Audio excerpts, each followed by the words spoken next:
Ben, welcome to the show. Thank you. Yeah, so we checking out your Instagram. I love finding, because you don't see this too often. You don't see too often fitness. I'm going to say something you don't like, influencers. Okay, I'm sure a real trainer hates that term. Who communicates like someone who's experienced, who's trained lots of people. Oftentimes you see fitness advice, you're like, oh, that person, I could tell they've never worked with anybody. Or I could tell they worked themselves out. But you have a lot of experience, and you can tell by the way you communicate your information that you've trained a lot of people. How long have you been training? How long have you been doing this? 19 years. Yeah, see? 19. Honestly, since college, it's all I've done, and for better or worse, I have just about zero life skills outside of taking someone through an hour-long workout. But I found that if you're really good at that. If you do that well enough, you can sort of make the rest of stuff fall into place at least enough to...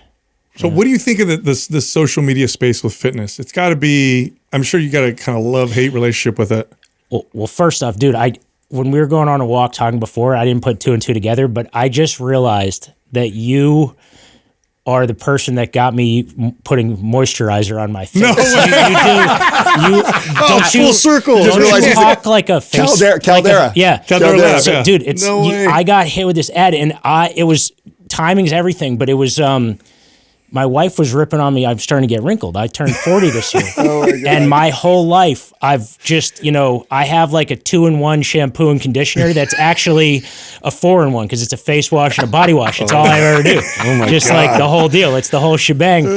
And I'm like, I used to kind of think dudes that like did moisturizer, I'm like, I don't know. Like that's a little less than masculine kind of thing. And then I was seeing the ads and I'm like, I think I gotta fucking put on a moisturizer. I don't have the one you do, but I moisturize this morning. I do it like probably not every day, but most days. Oh, hey, on your way out, I'll hook you up with all kinds of Caldera. Caldera will love us. I realized that, because it's starting. I'm like, fuck, this aging thing is not ideal. No, I appreciate that. It's hard. What's so funny about you? We started this talking about the internet and the love-hate relation with social media. It is so wild to us when that happens right there. Now we've reached a level now where people see ads of our partners that they're running, and that we're like Sal will be known as the Caldera guy, or gifts. You have Viore guys, like it's so funny. Not that we're trainers or anything that we actually think we're good at. It's like exactly you're the Caldera guy. I thank you, man. I was just gonna say your face looks amazing. Thank you. Working. Thank you. This episode's not even sponsored by them. So give a free plug. Tell them to up the check. I'm a customer. No, great. So what are some of the biggest pet peeves you have with our space on social media? Because like we all trained people and worked in gyms before it was even a thing. I mean, this wasn't a thing at all for us until we started this company. And even then it wasn't until halfway through because we started figuring things out. And it's a crazy space to navigate. There's a lot of good and bad information that's out there.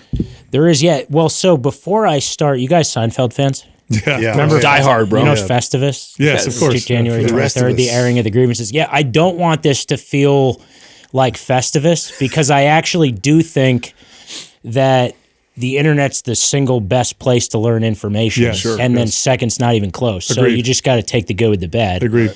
But I think the stuff that when Adam and I first connected, it was about a post I did, I think, talking about online training. And really all I was saying was that it's a weird time to be a trainer because the information that's given out about training is from people that don't train.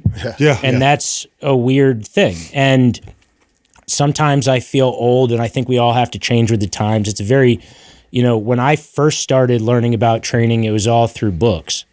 And that was a totally different thing. And the pros to that were the only people that wrote books were like the actually good trainers. The cons to that was the only information you got was the book. And so now it's a weird time. As somebody who trains, it seems like the way to succeed on the internet is super different, almost polar opposite to the way to succeed with a client. And explain that. So to succeed with a client versus online, what do you mean by that? Well, so for example, I've been a trainer in Los Angeles for 12 years. Most of my clients I've had 8 years plus. It's a long time. And with that, I would say long-term client retention really just boils down to getting people to their goals in a way that doesn't disrupt the rest of their life. Again, to their goals safely, without excessive soreness, all this stuff. The way to stand out online seems to be to make things hard as fuck and unique as fuck, and things like where I, as a trainer who's trained a lot of people, I look at stuff and think like nobody really does that. Like, it seems there's I kind of like play out the tape on what I'm seeing and going, they either just start their workout with this weird thing and then go do their normal workout, or like they just throw this in at the end. But I'm like, people don't work out like that in real life, that aren't total gym heads, and I think you can really stand out online if you're just really fit yourself, just kind of like flexing what you can do. But that's not really helpful to normal people, that most people can't do that. You know? And so I guess that's what I meant. And then the education thing is weird because, we now have a lot of fitness business coaches that are almost 100% failed trainers. They just, their gym shuts down and then they start doing Facebook ads about how to run a gym. And I'm like, I don't know, like, if I want to be listening to that, maybe they have good advice, but that's just calling it what it is. It's the amount of times that I get hit up by someone that wants to help me grow followers by some shady tactics. And I'm like, you tried to be a trainer and you failed. Like, that's not who I want to be learning from. And at the same time, the internet shit's fucking confusing. And, I don't know how to do it that well. Like, most trainers don't. And so I don't begrudge the consumer for listening to these people, because it's what's in front of them all the time. I have a lot of trainer friends. I'm actually, so that post I did, Adam, it got well received by some, and like, I'm glad we connected through it. And then I feel like a lot of trainers missed my point, if I'm being honest, because, go figure, it's social media. It's crazy. But my point was twofold. One, that I think the consumer needs to kind of be wary of what they see. But two, I actually think that the people training that have good info could probably stand to just take some time to learn the ways of the world and get it out there. Because my whole thing is like, until 2 years ago, I didn't even have an online program, but I would just sit around with my trainer friends talking shit about all the online programs. And I was probably right, but like, you're not making any change at the same time. So I don't know if I know all the answers, but I do think it's a weird thing that with tech, a lot of the trainers that have been doing it a long time, I'm generalizing, but it seems like I don't have any trainer friends that are great trainers that have been doing it a long time that are very tech savvy. It's just sort of like, we're all like, meatheads that are trying to figure it out. And so that means that these people that become the authorities aren't the ones that have done it or are doing it. And I think a lot of young internet people are seeing that you can make a lot more quick money going online. And I get that. I also think that trainers have this weird badge of honor about like always struggling financially. So I see like both sides, but it's worrisome to me, the information that's taken as gospel isn't very good information a lot of times. And even, even on podcasts outside of fitness podcasts, like this podcast is probably, the listeners are all probably fitness-minded people, right? Like, but then, I'll see clips on the kind of just like self-help type podcasts that go to more people like my mom or just regular people. And it's always just the trainers that have a lot of followers. And there's some trainers that have a lot of followers that are great trainers, and there's a lot that have a lot of followers that don't know their ass from their elbow. And that's what's going out to the general podcasts. And so it's, I don't quite know the solve, and I definitely don't want to sound like a curmudgeon, because I think the internet's awesome. It's been good for me. It's how we can, and I wouldn't know you guys without it. But I also think that there's a lot of issues. Today's giveaway is MAPS Anabolic Advanced. If you want to win, leave a comment below this video. In the first 24 hours that we drop it, subscribe to this channel, turn on notifications. If you win, we'll let you know in the comment section. We also have a sale. MAPS Hit and the Extreme Fitness Bundle, 50% off. Just go to mapsfitnessproducts.com and then use the code April50 for the discount. Back to the show. Do you think it's just a time thing? Like I feel so much the same way. I also think that this is what gave me hope about what we were doing. So 10 years ago, we're already 10 plus years into our training career. So getting to the place where we'd consider ourselves pretty good, okay at what we did, right? By about year 10. And I saw the exact same thing that you've literally just described. Is I looked at the landscape and I went, wow, most of the most popular people right now, this is back when Instagram had just started, YouTube had been going for a little bit. Nobody even knows what a podcast is. Yeah. And the authorities, the advice they were giving was stuff that I was probably touting when I was 19, 20. Stuff that I thought was probably, and I thought, oh man, these guys and girls just have so much more to learn. They haven't trained enough people. They haven't learned enough. They haven't been around long enough. And so I thought, man, if we could just get out there. I don't know how to turn the camera on. I don't know how to turn the mic on. I don't know how to do any of this shit. But if we could just get our information out there, I think we can help a lot of people. And I think we could figure this out.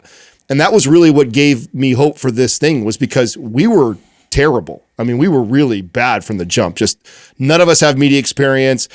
Talking to a camera, pretending millions of people are listening is so not my thing. Yeah. I do so much better with a real person. I can, like, doing the camera thing is so opposite. And you find too, the people that tend to be really good at the camera thing aren't the best socially and in person with real people. And so once we kind of had figured out how to work this and do this, it's just been this slow growth for 10 years, because the good advice, the real advice, the stuff that really changed lives and helps people, it's not sexy. It just takes a little longer for people to get it, and then word of mouth starts to travel. So sometimes I wonder if we're just in this weird time that, like, we were before social media and we're kind of at this early stages still, and maybe the cream will rise eventually. Yeah, I mean, I think it's all evolution. I think most trainers are failed athletes. You know, like me. I can tell you, like, if I could, like, I'll be the first to say, if I could play any sport professionally, I wouldn't be a trainer. You know, but I'm not good enough at any of them. So then I just started, like, you know, kind of like did the next best. I'm kind of like still in the orbit of sports. Yeah. You know, I'm a little bit of an Uncle Rico in that way. Like, you know, like that type, you know, did you play in a reunion football game? For sure. Yeah. Like, if you guys want to hear how much I benched when I was 21. Yeah. But it's, so I get, you know, the trainers that are training all day. Yeah. How are you going to also do the online stuff? I started like an app, and I don't even have a subscription app. It's just one-off programs 2 years ago, but it's essentially a full-time job in and of itself. It's like, I used to think trainers are always like talking to each other, like, I need to figure out how to make passive income. So forever I'm like, I'm going to do this program and it's going to be passive income. Then you have 100 customer service emails a day and you're like, fuck, this ain't passive. No, you know, I realize it's not passive at all. It's what, you know, so I think it's, I get why people do this as their full-time job, the online thing, or you know, like, if you ever see me post most days on social media, that means most of my clients are out of town. It's like an inverse, how much I do on social media versus how much I'm training. It's just that's just how it works. You know, that the other stuff takes time too. So I think, and I actually think some people are better suited for online training versus in-person training, just the same as, you know, every time I go to a spin class and I see the instructor, I'm like, better them than me. If I were a spin instructor, I'd be fired in 2 days. This is as animated as I ever get as a person. So I'm not, you know, I saw you guys have an Orange Theory across the street. You know, I've managed to do high-level personal training, but I would suck at that. You know, I think you have to know your personality, your skill set. I interned to do with a college football team because I thought I might want to be a strength coach. And real quick, I was like, I'm not good at this. I'm better at personal training. And so, but some people are great strength coaches and they have that energy that kind of commands a group. And I felt like an imposter when I was, you know, when I'm yelling at people. I think when you're not yourself, people know. And I'm like, I suck at the group thing. I'm better at one-on-one training. If you saw me with my clients, like, you know, this is it. Like, I'm kind of like half asleep, but it works for the right type of person. I'm never going to be, you know, like, and again, I think you just have to, one of my best friends is like a rah-rah guy. The first time he ever lifted with me, like, I was like trying to like push a last rep and he's like, come on. And I racked it and I'm like, dude, I don't do that shit. Like, don't yell at me. Calm the fuck down. You know, like, I get it, like, but I don't like that. I find that very annoying where some people find it motivating. Teach their own. It's like, you know, I'm not saying that's better or worse. You just have to know yourself, I think. Yeah, you know, you said something that I think is a hallmark of a really good trainer. I think when trainers who start in the industry, one of the big challenges is the client turnover. Big challenge, right? Yeah. Like, I get new clients, they stay with me for one package, maybe two packages, and then they drop off and I got to get new clients again. So this big conversation, it's always this big conversation about leads and clients and how I build my business.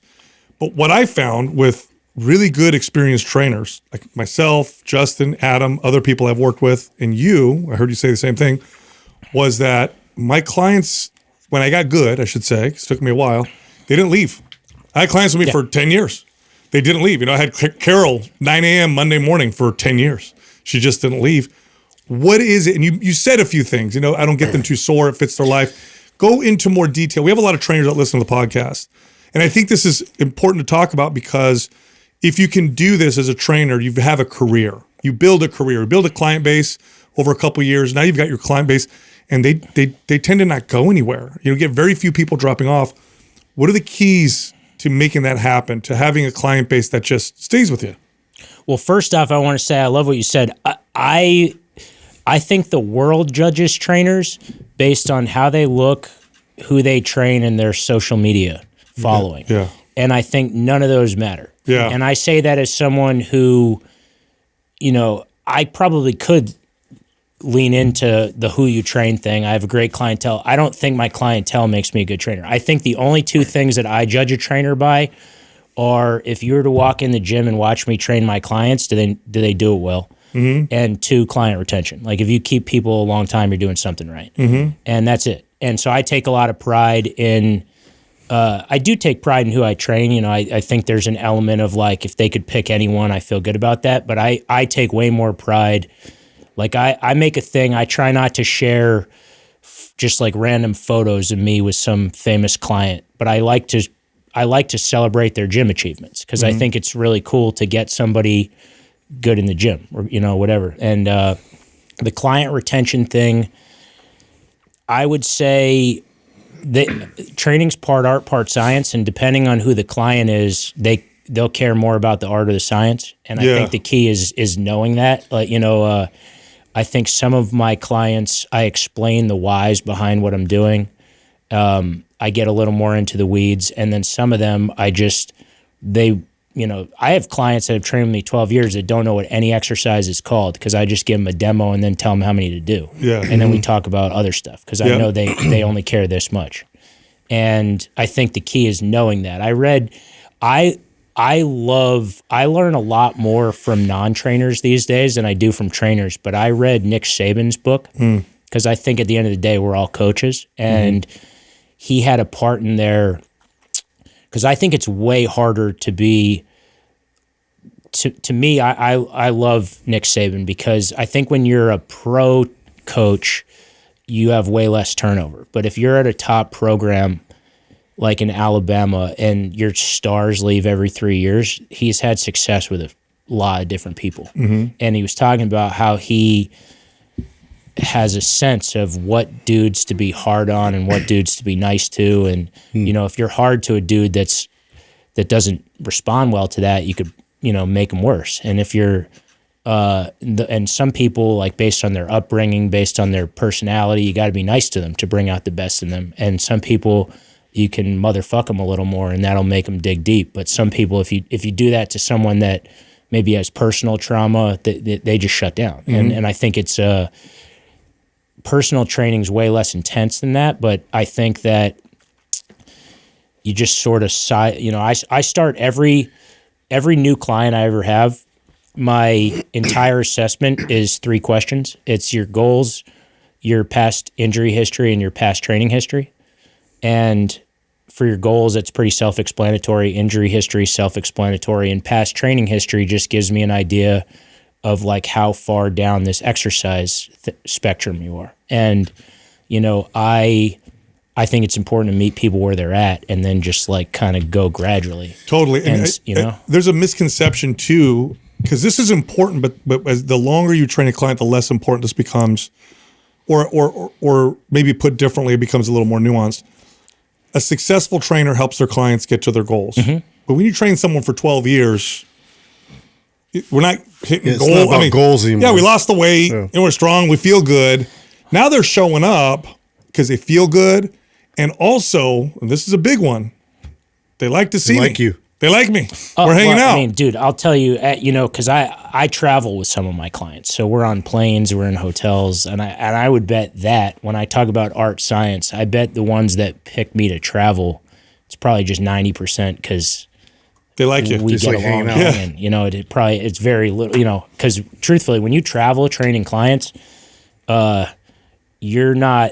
you're training in some hotel gym you've never been in. Like, there's nothing to write home about in that workout. It's just to keep a consistent fitness plan. And so I think that's really just a personality thing, you know? But I do think that it's just important to meet people where they're at. And the goals thing that you said, I think a lot of trainers go wrong in the beginning, like particularly male trainers are almost always dudes that just like to lift, and then they're like, let me try to parlay this into a job. But they're people that like to train way more than the average person that hires a trainer. Way more. And they just impose their goals on people. But, you know, I always tell trainers, like, the best thing you can learn is, like, the personal part of personal training is them, not you. And if you learn that and actually live by that, you'll just have them for life. Just realize, you know, if a dude tells you what his goal physique is, like, don't judge it, just go with it, you know. And amongst men, amongst women, you know, beauty's in the eye of the beholder. So, you know, to some people, a thin build is not ideal. They want to be big. To some people, that's their worst nightmare, being big. And it's not my goal to judge. It's just to like to do that, you know. And women's fitness, particularly recently, as there's been like a rise in women doing strength training, and some women now take it pretty extreme. And, you know, I think I, as a dude training women, all I really do is just listen to what they tell me they want to do and then just do that. And there's a big spectrum on, you know, and it's kind of none of my business. It's only my business when I think about my programming style, I just say I'm sort of Captain Obvious as far as like, I listen to what you want to do and then I just do that. And that's it. And like kind of like really not much Keep else. it safe. And nothing else. Like it's just sort of, keep it safe. And at the forefront of everything, I believe what the client retention thing, the only thing I'll say is I'm definitely not the hardest trainer. The whole spiel I give everyone in their first session is, you know, I say, throughout this whole process, we strive for 7 out of 10 hard, both in terms of every set should be about 7 out of 10 hard, and you should leave the workout feeling like it was 7 out of 10 hard. You could have done more, but by the way, 7 out of 10 hard is not that easy. Right. Like, you know, like a true 7 out of 10 hard. Yeah, but you know what 10 out of 10 hard all the time leads to? Yeah. Clients are gone. Yeah, correct. Well, exactly. And it's burnout, injury. And I'll tell you, you know, I think that ultimately, a good example, you know, I've trained Chelsea Handler for 12 years. And I would say at least once a week, she tells me to Google new exercises. We're doing the same shit.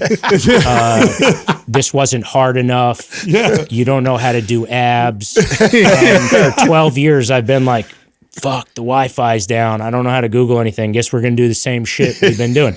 And she'll kind of laugh about it. And I've had her 12 years. Because, like, you know, I think a lot of people want that soreness, that you know, if you train someone 10 out of 10 hard and beat the fuck out of them, some people, that's just like a hard pass, but some people love it. Yeah. But it just doesn't aid it. You know, if you play the tape out on that, there's an endpoint. And then, you know, every single person that I train had like a negative experience prior. I'm nobody's first trainer, you know, but I hope to be like their last kind of thing, in the sense of like, I think a lot of insecure trainers beat the shit out of people initially to kind of assert their expertise. Oh, I did early days. That's what I thought you were supposed to do. And it's, you know, it just, I tell everyone, like, you know, trust the process. I'd rather you, my whole spiel, 7 out of 10 hard. I'd rather you leave today feeling like I'm too easy than too hard. We can always do more. We can't walk it back if you overdo it. Spoken like an experienced trainer. And that's, you know, now that said, the assessment that I do is goals, injury history, past training history. Based on the past training history, that lets me know how I play the first workout. And if somebody has very, very little experience, our first workout's like almost nothing. 2 sets of a couple things, call it a day. And that's just like, you know, because I think that with somebody like that, if they're sore, they're going to say, I don't know that I want to make this a lifestyle. Right. But I think that if somebody's past history is like, I enjoy beating the shit out of myself at Orange Theory, I make it a little bit harder.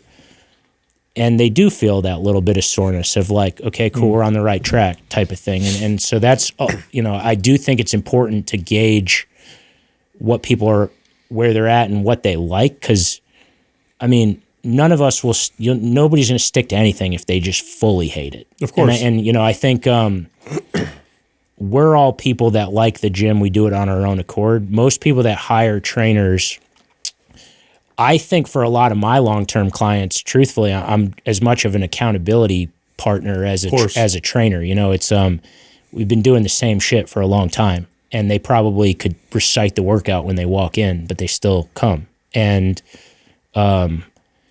so, you know, there's that. There's you glossed over something right now that I think is such an art. Or Sal would say a hallmark of a great trainer is the ability to know your client, where they're currently at. And even if, like, let's use the Orange Theory, cortisol junkie is what we normally call them, right? That like just needs to get beat up. And if you train that person on their first time training them and you give them, you know, 4 exercises, 1 set at 6%, 7%, like they're never going to come back because they're going to be like, this guy sucks. Even if it's the right thing for them. So there's a real art to meeting a client where it's at, and sometimes meeting them where they're at is way less than you know where you want to take them, and sometimes it's even a little more than you know where you want to take them, and you have to walk them back. Like that cortisol junkie person that I've had trained a lot of, I trained a lot of like high-performing executive CEOs, people like that, right, type A's. And that was something I'd always have to do is like, man, I knew like, man, this person their sleep is shit, cortisol's through the roof. Like the last thing they need is for me to crush them in a workout, but that's what they want from me. So I'd have to give them a little taste of what they want so they kind of come back. And then I slowly drop the science and work them back to get them to where they need to be.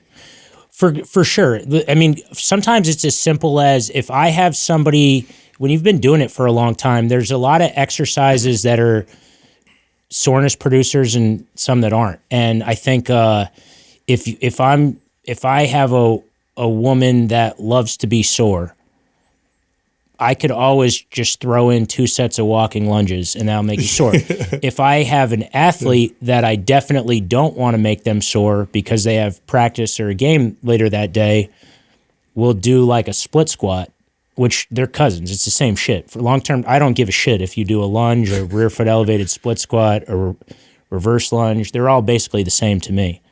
But you can kind of say like this one might be better for the person that wants to be a little sore because it makes them feel like coming back.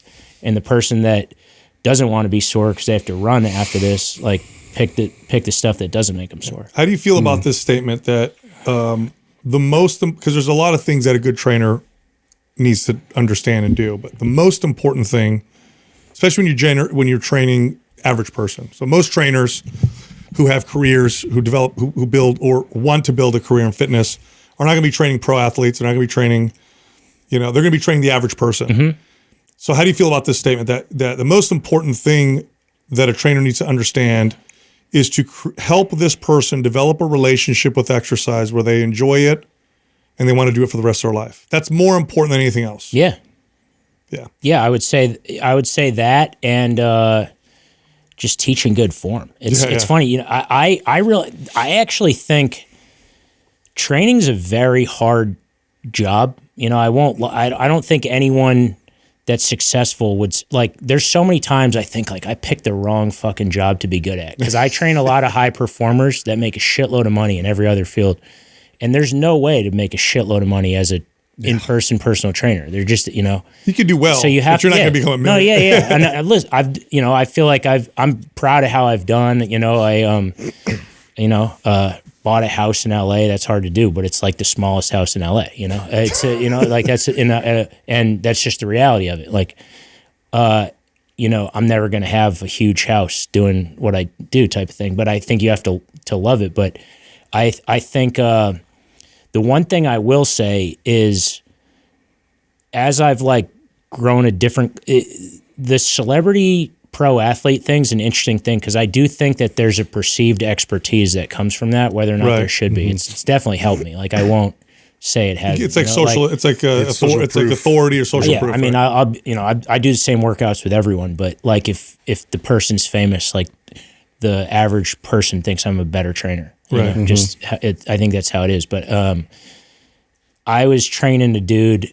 One of my first like really big celebrity clients, we went out the first time I went to an event, I was with him and his wife, and he was introducing me to someone so I could talk to other people, so I didn't have to like puppy dog around. And he was like, dude, Ben is the best trainer. The dude like corrects my form. And it was interesting because I like to hear why clients like me, because I think trainers think it's like because I prioritize single leg work instead of like bilateral work, but it's not that. And then he was like, he corrects my form, and he's just like so good about like correcting the form. And I just thought, like, that's it. This whole time I've been training one of the really, really famous guys. I'm just like, that is such a low bar if that's all you have to do. And so in the workout, I was like, the next workout, I was like, not for nothing, man, but like that, like, that's it. And he was like, yeah, man, the last guy just like wanted to be my boy. So he asked me what I wanted to do at the start of the workout, and I never knew, like, because you're the trainer and he didn't want to correct his form. And I just thought, like, man, if you just as a trainer, if you just are ethical, you don't overcharge people, you correct their technique, and you're nice, that sets you apart from like 98% of the trainers. Unfortunately, and it's really not that high of a bar. Yeah, dude, you know? I have such a fun. You just reminded me of such a funny story. One of my longest clients, I had her for 9 years at the time, and I used to train her 3 days plus a week, every week, and consistent, never missed. And I remember it was like year 8 or 9. I had remember asking her, like, you know, what is it that keeps you coming back? Like, why we've done everything we could possibly do in here. You know how to do this stuff. She even had taken her national certification. So yeah, like, why me? Why that? She goes, you know, I just like the way you pay attention to my form and the way you count. Yeah.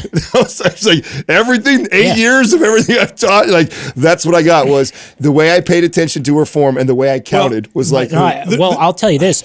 Again, I think in the trainer world, when you have high-end clients, trainers think like you've like made it, but we're all service workers. Doesn't matter who your client is, you know, like, who, you know, I work for them. And to be honest, when you have demanding clients, you're probably more of a, you know, I'm at the beck and call of a lot of people. And I take a lot of pride in my program design and this and that. And one of the women I've trained forever was just telling her friend, like, he's really good. He like kind of bends over backwards for my schedule. And I was like, you know, all this other shit goes right out the window if you're if you're the type that's like too good to work on Sundays. You know, like, you know, I'm still, you know, I don't know if you guys had to deal with the back and forth of me being here, but like, it's like tricky for me to do with this, because I'm a lot of people's bitch. Yeah. You know, like you know, like it's, you know, like, you know, my clients don't like, to me, this is really cool. It's an honor that you guys had me here. It's not to them. So it's really just like, I had to pick a day I wasn't working. Yeah. It's funny you say that. Just being honest. Yeah. Dude, because I was training one of my clients, you know, was one of those high performers, executives, and you know, a lot of times I would sit outside her house waiting to train, and I wouldn't be able to train her that day because the meeting went too long. Yep. And you just feel like, man, I'm so useless. Like, what am I doing here? And I have all this. But you know, it's just one of those things. You got to be flexible, and they know that you're there, and this is accountability, and they value that. I think the root underneath what you were saying, you know, he watches my form, he counts well, He's real flexible. Is I think what they find and value the most, because what's underneath all of that, beyond that, okay, we're going to get to this because Ben, you're very humble, but exercise and program design, strength training, you've trained under some of the best strength coaches in the world, and we'll get to that. But I think what these clients are saying is they're present, they pay attention to me, and they make it seem like my time is valuable. I forget what book it is, but there's that quote about nobody cares how much you know until they know how much you care. And that's so true. And I will say, I've been a trainer 19 years. Every single session I've ever done, the next day they get a text, how you feeling? And my long-term clients, I get ghosted probably 75% of the time. You just say that. Because they're going to see, but I always want them to know that you care. I just care about the training. And I really think like the way so many trainers, I do Q&As on my Instagram sometimes. And I do that because doing social media as a trainer is sort of tricky. Like when you've been doing it for a long time, because I'm like, I don't really know what people want to know, Like I don't really know. And so I just ask. And I'll do these Q&As, and a lot of times trainers it's all about my clientele. How do you kind of tap into that network? And I have no great answer except, if you just treat every single client like they're that ideal client, like I think you just work your way towards that. And I think with that comes a follow-up text every day. How you feeling? And I just want them to know that I care. I explained to them in the beginning, I'm going to text you not because I'm like annoying, but if too much time goes by, you'll forget. But I like knowing if you're sore, where you're sore, if anything hurts, because then I can immediately go back to what we did the day before and maybe tweak it. If somebody's quads are smoked to oblivion, I like, it's going to be very obvious what we did the day before that caused that. And so I just ask. And at this point, I don't even get an answer a lot of times, but I still check because I don't want people to ever take for granted. I'm under no false illusions. Most trainers would give up their whole book of clients to train some of my people. And I don't take that for granted. So I want them to know that, no matter how long we've been doing this, I appreciate you. I'm so glad. And I just, and none of this, some of them were friends with, some of my clients were in my wedding party, but I still hit them after every workout to be like, just so you know, like I still care as much about this workout as I did on day one. And when I stop doing that, I'm a bad trainer. This is so important. So I remember a client communicating to their friend one of the things they liked about coming to my gym, and what they said was, so I had this experience as a teenager. I'll never forget. We had a friend who owned a restaurant, small Italian restaurant. It's over here in Campbell. And when anybody would walk in, he worked every day. He worked there all the time. He would yell across the restaurant and greet whoever's coming in. Eventually, he learned people's names. He'd say their name. He'd come sit down with them for a little bit. Sometimes he'd have a drink with them. But it made the environment so when I had my studio, that's what I did. Anybody who walked in, whether they were with me or with another client, I'd yell their name across the gym as they walked in. And that's what she said to her friend. Oh, everybody that walks in, he knows their name. Yeah. And we're a small studio. Of course I know everybody. There's like, we'll have 15 people coming in here. but it made them feel so welcome and important. And then what that did, and I didn't realize this is part of what it did, is it created for them or helped them develop this relationship with fitness. Because that's the hardest thing. People they never develop a good relationship with fitness where they want to do it for the rest of their life. Unless you're a fitness fanatic, the average person struggles with being consistent because they never develop that relationship. And that's part of what it did. So what you're talking about is so important, that making people feel always like their time is so important and that you really care. And part of that is just watching their form and correcting their technique. Well, it's funny because now when my famous clients, if they have a movie premiere, I always go. And I bet there's a lot of people that just think I'm like a star fucker, that I'm just here to go. But I can tell you that before I moved to LA, I used to train a high school hockey team, and I have spent more nights in a cold ass hockey arena watching these kids' high school hockey games in more random towns. It's just what I do. It's like, I used to go to the cookouts. I used to do everything. And to me, I just like people knowing I'm in this. Like, I care about what you're doing. I like seeing when we're training in the gym, I like going to your game. And I don't care if that game is the NBA finals or like a high school hockey game. Like, we train for that. I'm showing up. And that's just what, it might, as my clientele changes, it might seem like I'm just like this starfucker dude, but like, that's just how I've always trained. It's like, I've been to more high school games for, someone without kids than probably anyone. I don't think that at all. That's just what I've done forever. So it's like, if we're training for a movie, I'm sure shit watching that movie, and I'm going to send you a text about that. And you ever tell them the movie sucked? Like, I do have a funny story. When I first moved here, because my TV stays on ESPN. To be honest, I'm like a sports guy, and so the celebrity world is like, I know the people I train, and I've been in that world a little bit now. But when I first started, I was training this woman who was either a producer or director. I still get them confused, but she talked about. I was talking about a hypothetical situation. She talked about how she worked with Liam Neeson on a movie, and I was saying how Liam Neeson from Taken is one of the most badass movie characters of all time. Yeah. And I posed a hypothetical in the gym. It was a gym with like 3 or 4 trainers, so we would all talk and all the clients and stuff. And I was like, Jack Bauer from 24, Liam Neeson from Taken, and Jason Bourne from Bourne are in a room. Who's coming out of the room? Like, who's the last man standing? And I said, like, Liam Neeson, but he fucking sucked in that movie, The Gray. But other than that, he was a badass. And she was like, I produced The Gray. and I was just like, gulp. All right, I learned, do not like speak out of, like, it just kind of like, anyway, like, you still got 4 lunges. Like, whoops. Next exercise. Yeah. Oh my God, dude. That's great. I think everybody has like an embarrassing moment where they've done something like that. You have something in common with another one of our friends, and I think it's really cool. So I have a ton, obviously. We all have a ton of trainer friends and know a lot of people. And I actually know a lot of people too who have trained pro athletes and celebrities.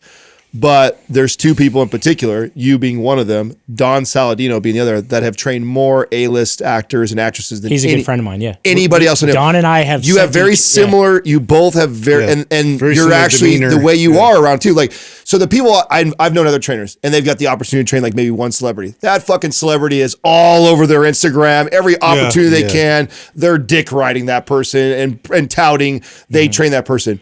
The 2 of you.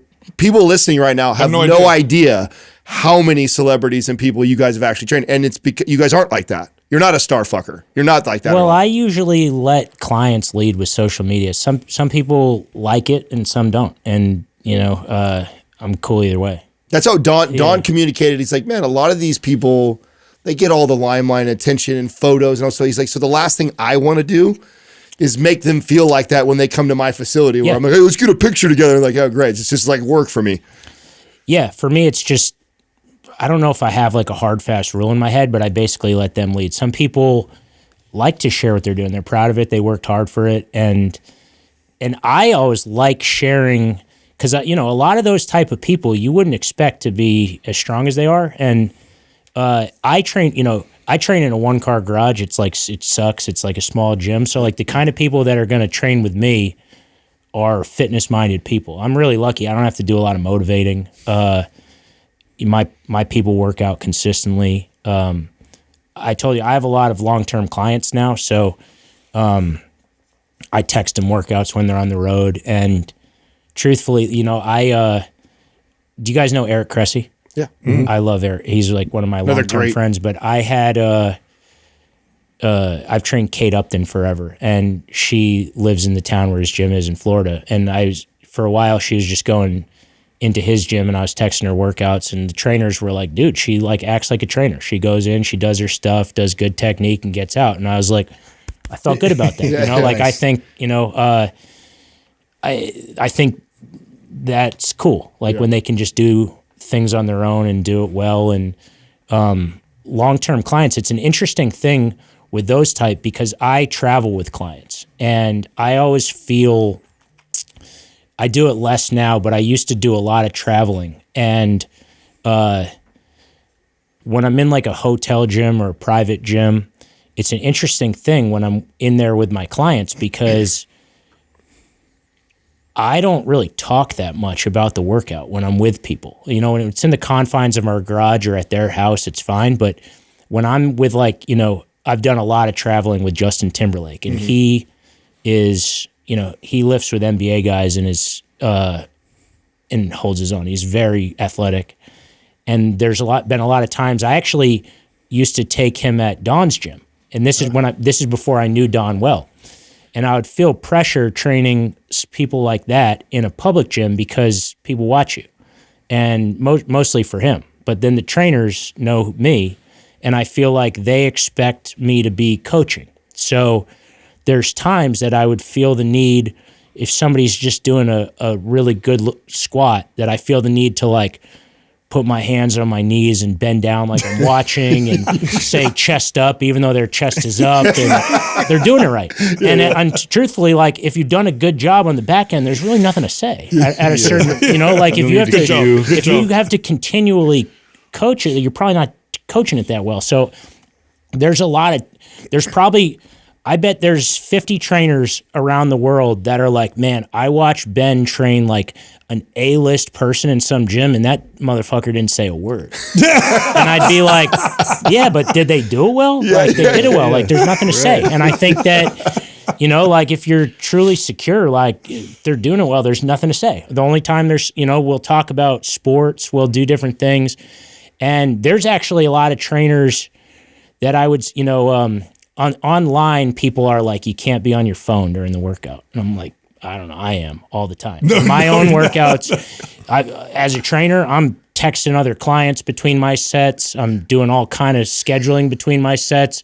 I'm replying to your girl about coming here between my sets, because that's, when else am I going to do it? And like, you know, I believe, you know, if you're training hard, you rest like 2-3 minutes between a set. You don't have to just sit there. Like, so you could go on your phone for those 2 to 3 minutes.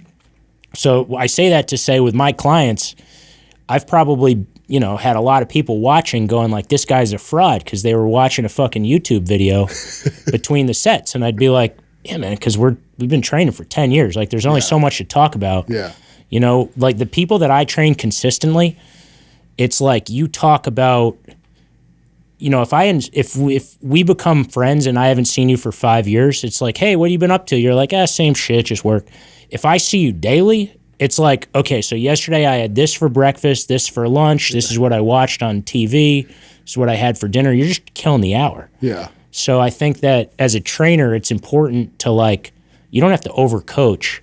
Yeah. They already know what they're doing. Yeah. You know? So a big part of what I do now, with my long-term clients, is like, you know, I give them like one shitty demo just to remind them which one we're doing, and then I say like 6 reps, and then we just talk about life. Yeah. Yep. You know, because like, how much is there really, like, you know, if I realized like with Chelsea Handler, she just had her 50th birthday, and I did this birthday post, and I went back and checked our invoices. We've done over 2,000 sessions. Wow. It's a lot of personal training sessions. Wow. 2,000 for one person? 2,000. Over 2,000. I definitely have not done that. 2,000 for one person. She, you know, she's somebody that trains like 4 to 6, 7 days a week, come hell or high water. She just, you know, and it's not like everyone's not like anything. It's not like, you know, we're not going to hell and back every day. Right. Like you know how to modulate, but she likes to train. And so, you know, how much can I really say about the exercise? She does everything well. Like, what do you know, like just kind of just shut up and just like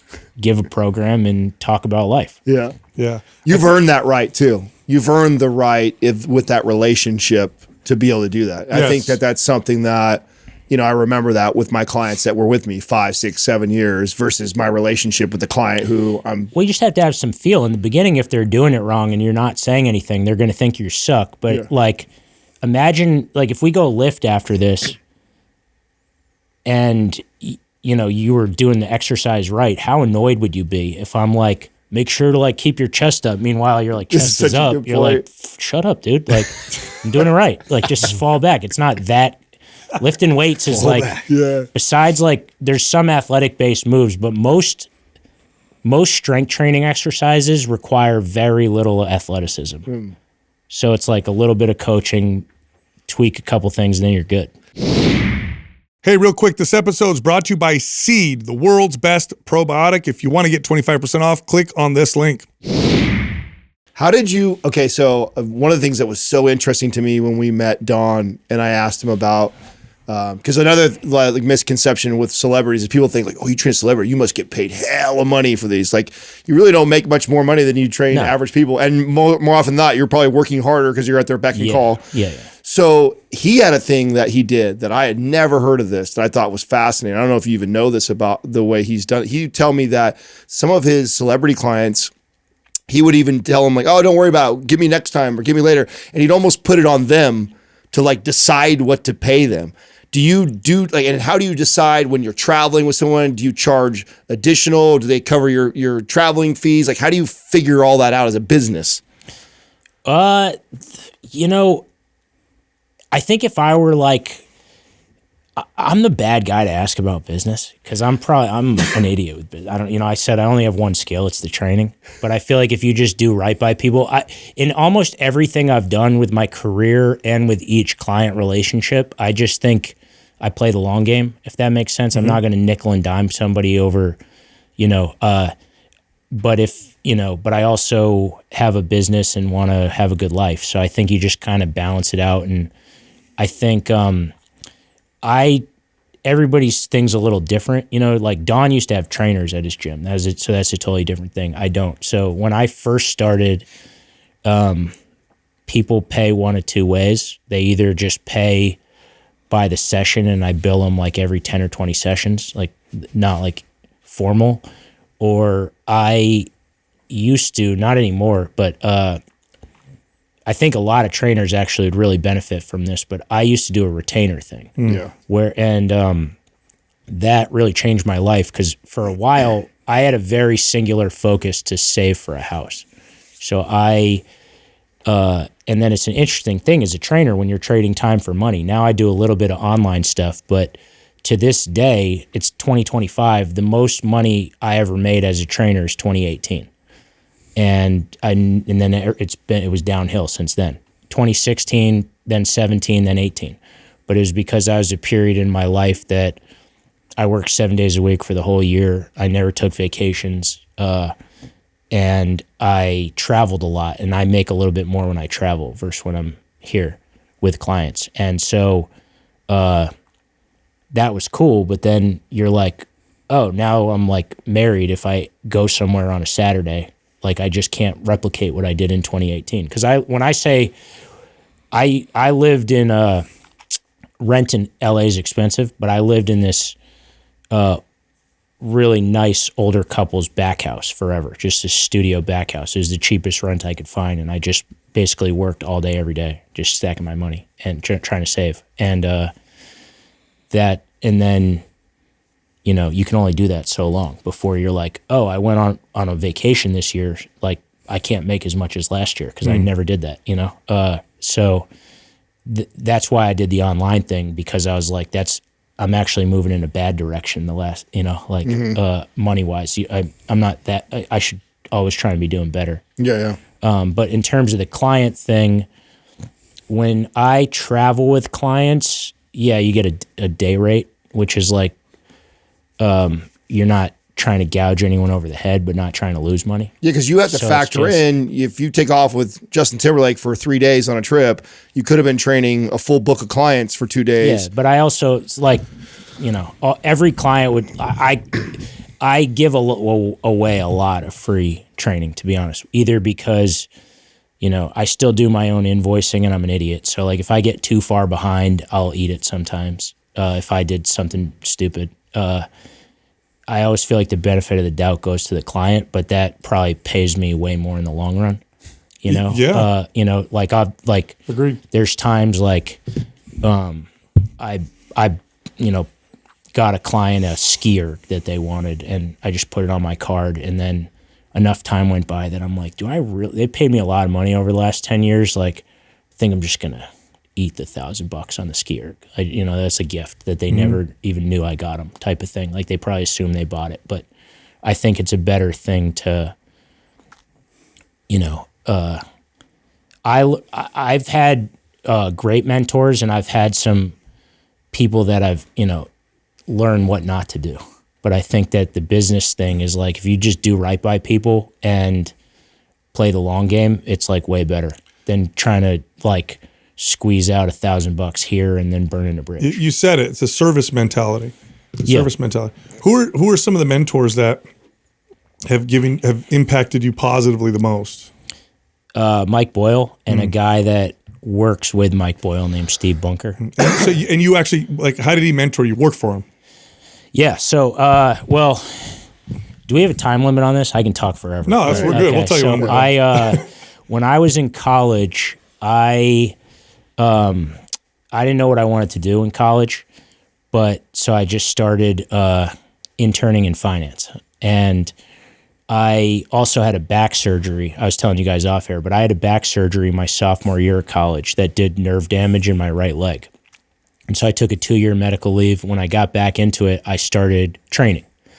And I was actually telling your guys out, your interns out there, I'm 39. When I was in high school, no sports other than football lifted weights. Like I never lifted and so it's a pretty new field. Like, people act like it's one thing that's funny about the internet to me is like the science-based crowd that acts like exercise science is the same kind of science as like biology or chemistry. And I'm like, it's definitely not.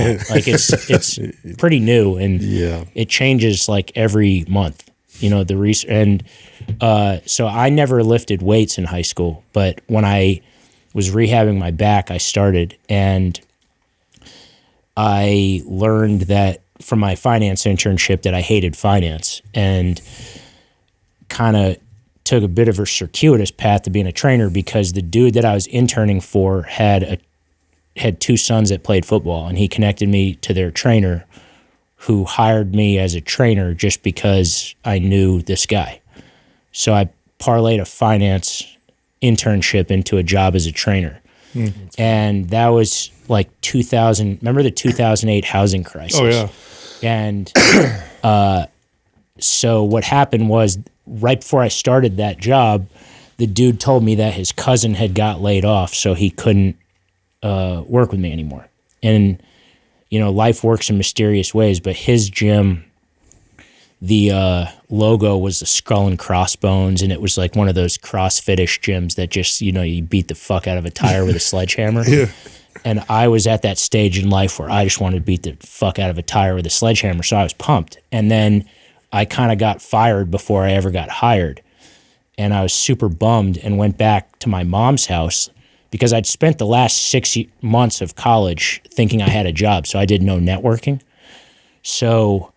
And also, I still don't think people do, but people then definitely didn't think of training as a real job. So when I told people my last couple months of college that I was going to be a trainer, it was like, what went wrong with you? Like, we thought you were going to be something with your life and you're going to be a trainer. And so when I lost that job, I was thinking, like, I guess I might have to get a real job now. So I went back to my mom's house and I was just like applying to like dumb jobs. And then I read a T-Nation article written by Mike Boyle, clicked through to his bio and was like, oh, this dude's gym is 40 minutes from my mom's house. So I just printed off a resume and went to the gym wearing like a golf shirt and golf shorts. I'm like, I don't know what you do to apply for a trainer job, but I just went in golf clothes and gave this resume and was like, look, like, I'm a sociology major. Like, I don't really have any ostensible qualifications, but I love training. It's all I've like thought about for the last 2 years, and I'll mop the floors if you let me like hang, basically. And he was like, you want to start tomorrow? And so that's just what I did. I did an internship for like 4 or 5 months and then worked there for like 4 years.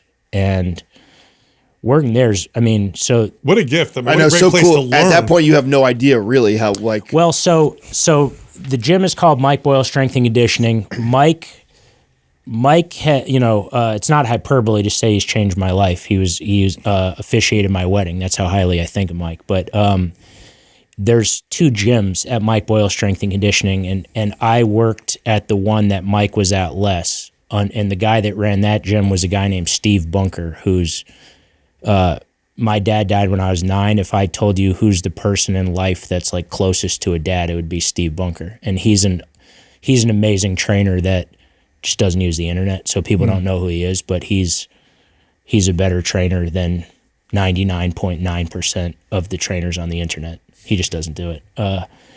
And so I learned a lot from Mike and Steve, and I liken that experience to learning a language by just going abroad in like immersion, in the sense of, that's the best way to learn as a trainer. Well, that's the thing. It's like so when I was in school, I took Spanish for 6 years, but I took Spanish, but it was like, you cheat on your homework, you like memorize for you like just cheat to get by, and I didn't know much Spanish. And then the summer between high school and college, I went to Spain for 6 weeks by myself and was fluent by the end, because you have no other choice. And I think learning at a place like MBSC, Mike Boyle Strength and Conditioning, they see 400 people a day in the summer. And so by my first year of training, I trained groups of 9-year-old kids, which is basically babysitting. I trained a blind guy. I trained pro athletes. I trained men and women of every single age. I trained a dude that was 600 pounds. This is all within 1 year of training. I just trained a lot of people. And I think that those sort of time, that's like the stage I think a lot of the internet people miss, because agreed, but that's the best way to get good, just train everyone. And I think that with my kind of clients now, I think what separates really good trainers is just people can tell you an injury or something that happened, or they went for a hike that you didn't know they were going to do, and you just adjust on the fly. I think being able to adjust on the fly and exude confidence while you do it, you can train anyone.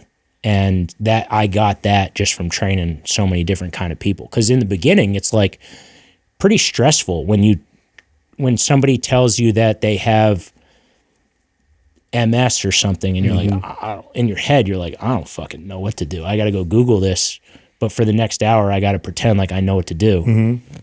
And so you're just kind of like playing it safe, but like thinking like, I hope I don't do something, with different. I've had so many times as a trainer where for that first hour that like an issue got downloaded to me, I have no clue what to do for that issue. I didn't even know that issue was an issue.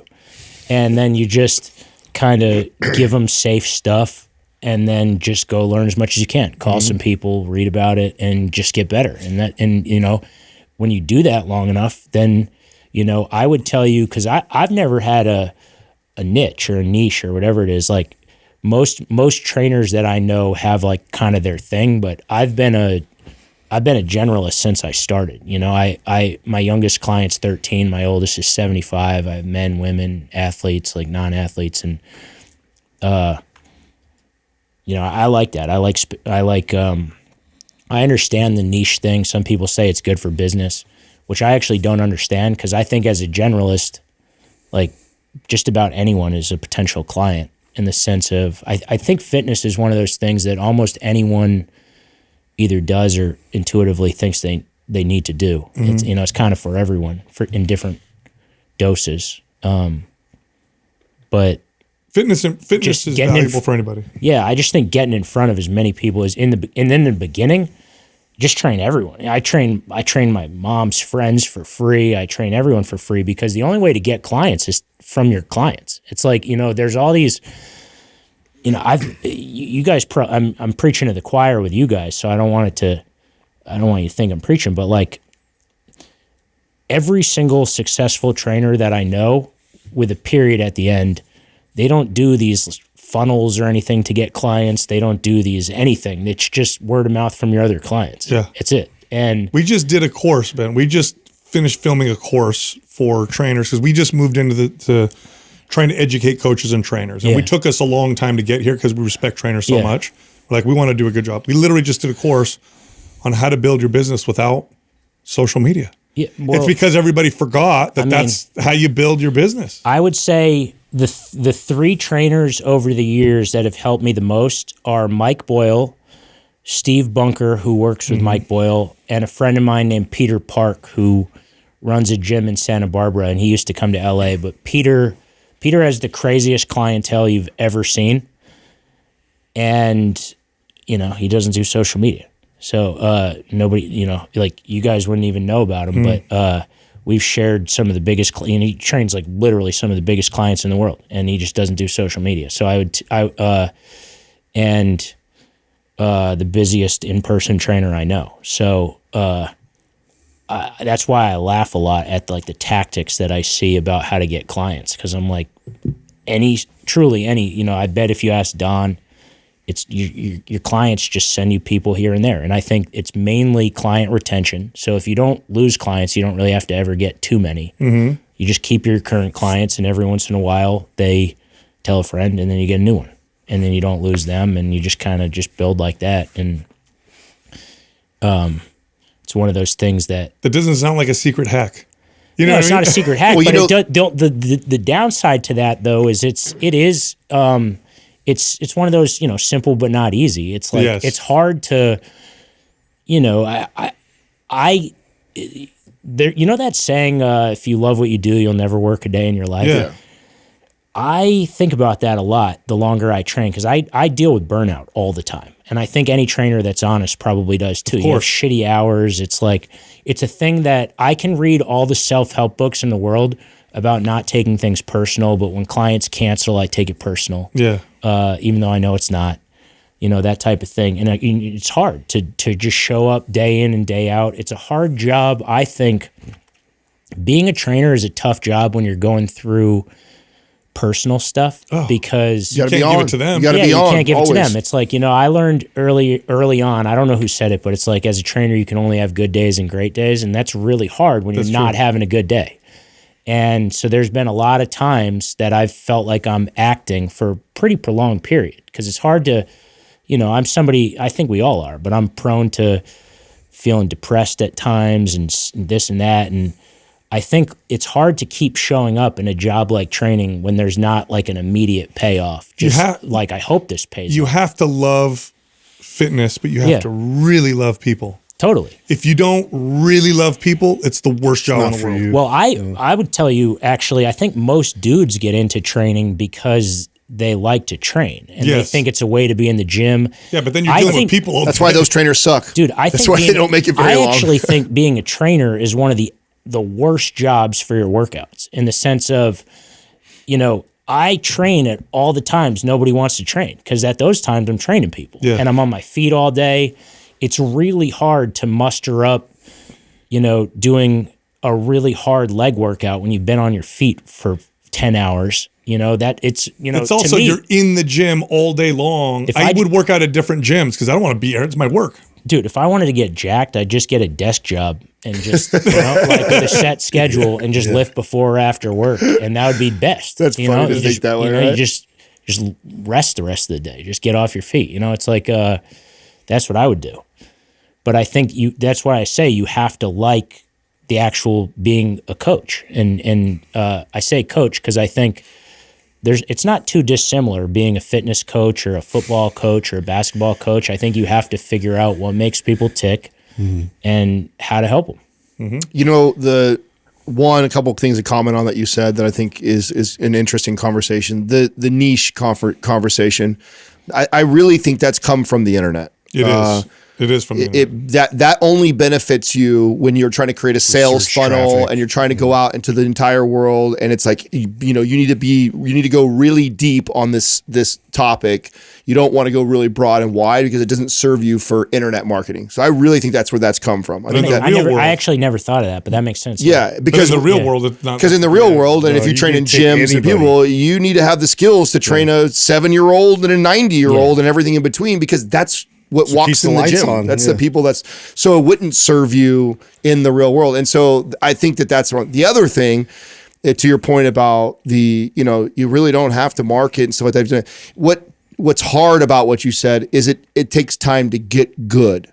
That's and everybody today wants it now. Everybody wants to be a trainer tomorrow, and tomorrow I want to train famous people and I want to make lots of money. And it's just like, well, You didn't mop floors for 4 months for somebody, mentor underneath them for 2 years, and then go to that's the part that everybody wants to skip and just get right to where you're at, and they're not willing to put the time into. Well, I also don't think people realize what training a high level clientele is. It's it probably sounds cooler than it is, but like when I text with Don or a Mike Boyle or a Gunnar Peterson, they've been doing it longer than I have, and we only text before 5:30 a.m. Like we're all just insane. You know what I mean? It's the same thing. It's like it's not this like crazy luxurious life. You're still a service, like I think everyone knows that does it for long enough. Like it's a service job. Yep.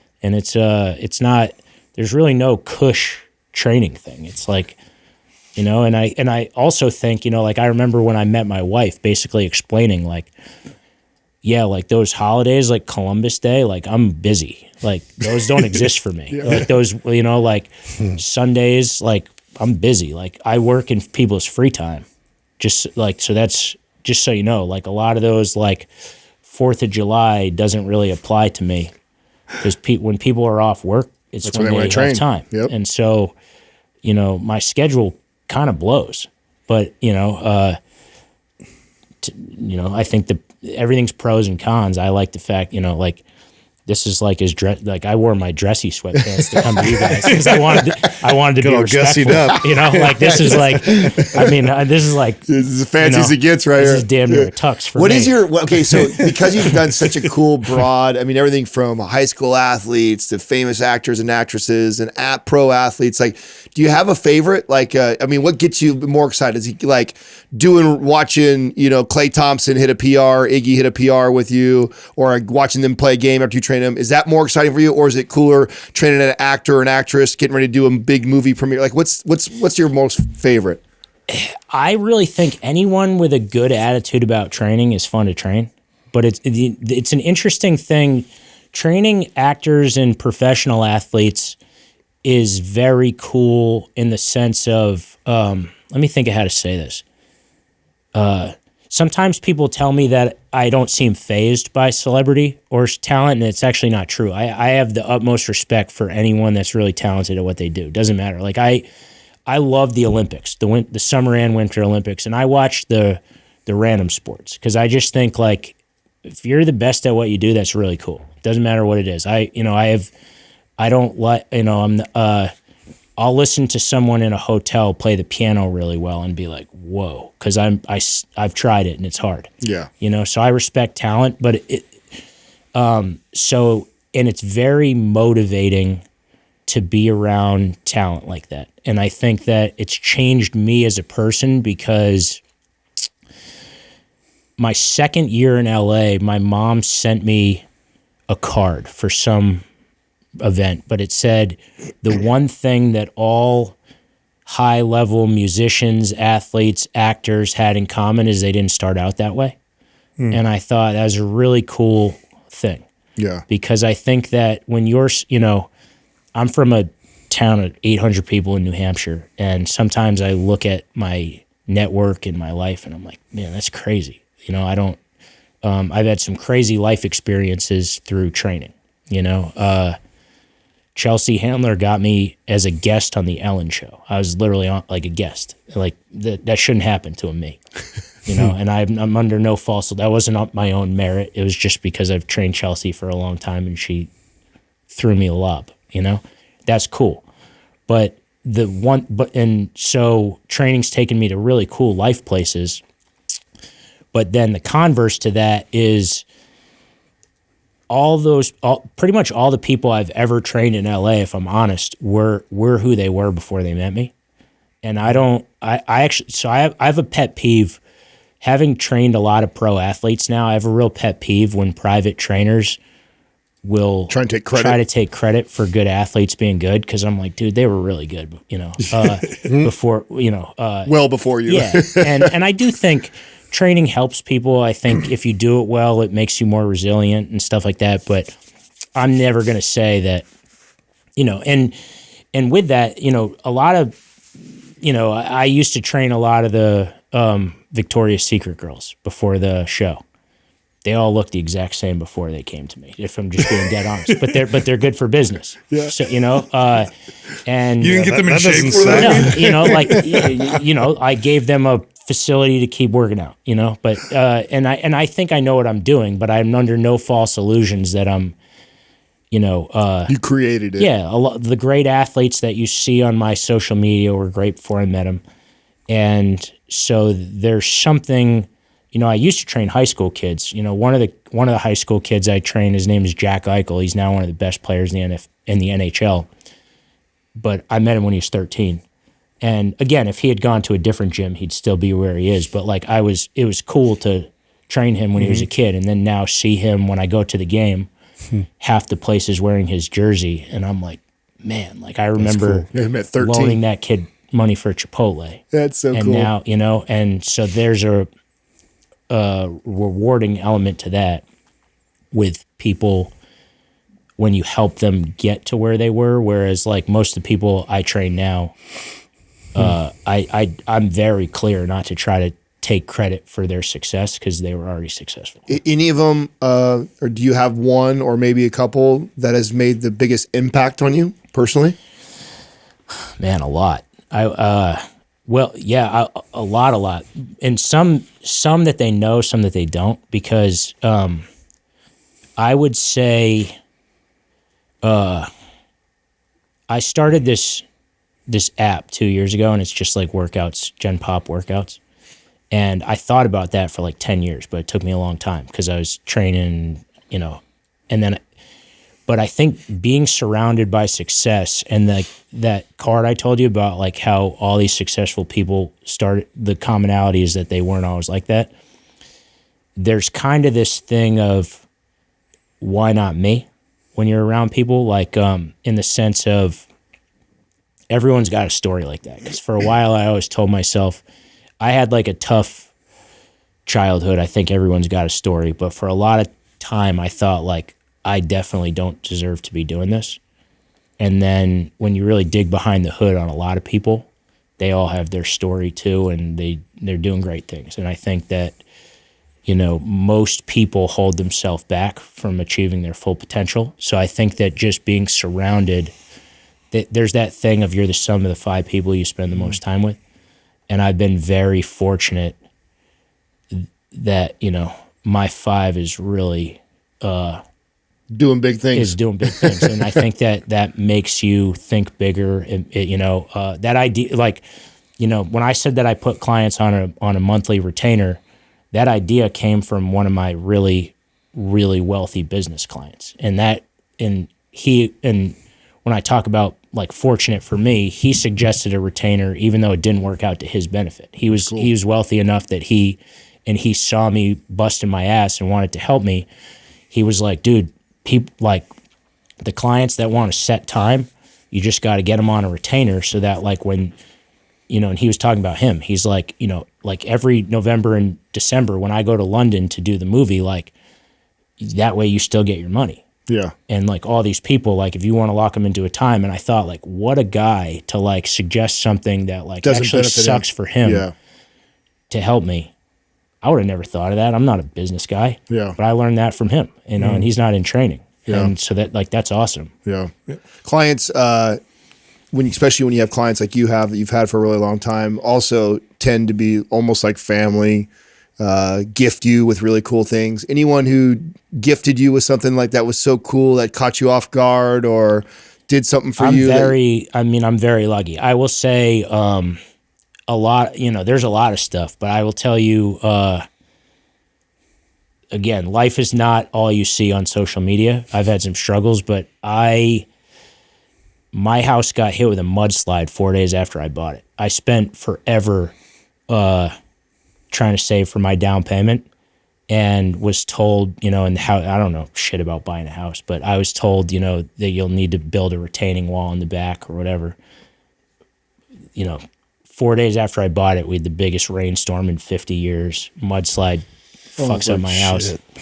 And I had to cancel a workout with JT to attend to the mudslide. I sent him a picture. Next thing I know, 40 dudes are over there cleaning it up. And I was like, hey man, like, I don't know how to pay you. Like, I don't know, we can do this in training. And he was just like, dude, it's your house. I've still never seen the bill. Wow. That's sick. You know, that's a cool story. so that where you're like, you know, that to me is stuff like, he probably actually wouldn't even want me to, you know, that's just stuff. Yeah, but that's what makes it do. so special too, Like, though. That's what like, makes it even and more I think special. the people that do cool, like, he's probably never even told anyone that he did that. He just does, you know, it wasn't even like a thing. Just did it. That's one of my favorite. I mean, I'm a big sports nut like you are. Like one of my favorite athletes is Shaquille O'Neal, and one of the reasons why he's one of my favorite athletes is because I'm aware of a lot of the things he does that nobody else knows that he does. Like that, like when they do things for people and they don't want anything in return, they don't want the credit for it. Yeah, he was just like, dude, it's your house, and like, because I mean, when that happened, I was crying. When I got I was like, I just bought this. What did I do? Devastating. You know, all my money went into this down payment. And I was like, so it was, that was super cool. That's great. One thing that can be frustrating sometimes, you see this rise, well, you've seen this rise of fitness people in social media who don't have experience training people, but they're good science people. So they'll quote studies and give advice based off of studies. Like a good example is like lengthened partials, great for hypertrophy. That one's not going to age well. Yeah, it's so funny when you're like things like lengthened partials. They just don't even pass like the eye test. If you showed I'm sure there's. I'm not going to say it's like doesn't work, but like if you showed that to like a Gen Pop client, they would look at you like your form's wrong. Like it just doesn't look. Yeah. You know, like, and I'm sure it's like equal in things, but it's weird. It's like, it's just a weird, that's the stuff I feel, that's where I feel like a curmudgeon kind of, where I think, I'm like, you're trying to change something that doesn't really need to be changed. Like, and it's worse, you know, it's like, it's just, it's no better. Yeah, or you know, it is frustrating because you'll see, for example, I'll give you another example. I don't remember how long the study was, but there was a study that showed it was like a legs press versus a barbell hack squat. It was a short study. It was like 6 weeks and untrained individuals, and the leg press built more muscle. Therefore, it's superior to a back squat. Now I'm an experienced trainer. I'm like, it takes you at least 3 months to learn how to back squat properly. Leg press is a piece of cake for most people. But people just don't understand that. And so that can be very frustrating for me is when I see the science, you know, Adam calls them science dorks, presenting fitness advice, having never trained anybody. Maybe they're scientists, so they understand research, but they've never trained anybody. So they don't understand how this applies in the real world. It's really frustrating. Well, when I was in college, I can't tell you, they used to have all these flyers where you just rip off a thing and can join a study. I was part of so many like psychology, this, that, because it's like $25 cash. I'm like, I'm just going to circle A on everything. And now it buys me lunch. So I fucked up so many studies, just hung over being like, bro, that's such a good story. A, where's my money? That's a study. Like that got published somewhere. Like I was part of that. Like, so, but there's stuff where there's so much truth to that. Yeah. Oh, that's who does the studies. And and so I like science. I'm kind of nerdy with this stuff. I don't think exercise science is a science in the same way that biology, physics, chemistry, anatomy, physiology is a science. It's there's a human element to it. And it's not pour this and you get that reaction, because I can tell you that, you know, if you ask 10 dudes about a walking lunge, 5 might say it hurts their knee and 5 are fine. And, you know, I don't know the science, you know, and then the other shortcomings of science with exercise science, like there's never going to be a study on high level athletes. You'll never get a control group to just do something that might not work at a high level, or you'll never get, if you were going to test protein intake amongst like bodybuilders, what bodybuilder is going to agree to just like not eat protein for a while? You just won't. So it's very limited in who these studies are being performed on. And, you know, there'll never be a control group. I can tell you, I used to train mainly hockey and football players. And then I started in LA, I got into basketball.